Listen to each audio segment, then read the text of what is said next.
Deer best friend, ভেঙে গেছে স্বপ্ন আমার, হারিয়ে গেছিস তুই, তারপরেও দোয়া করি বেস্টু, ভালো থাকিস তুই।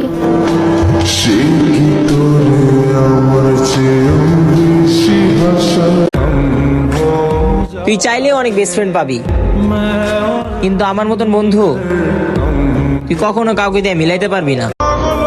আমি তো শুধু কথা বলা বন্ধ করেছি, ভালোবাসা না। ভালো তো এখনো বাসি, কিন্তু এখন আগের মতো প্রকাশ করি না। তোরাই ভালো আছিস বন্ধু, আমি তোকে যোগ্য না। তোকে মতো তোরা থাক, আর ভুল হইলে মাফ করে দিস। আমি তাকি বা না তাকি, ডিয়ার বেস্ট ফ্রেন্ড, তোদেরকে যেন সবসময় হাসতে দেখি। কিরে বন্ধু, আমি কি এতটাই খারাপ হয়ে গেছি যে একটা মেসেজ দেওয়ারও সময় পাস না?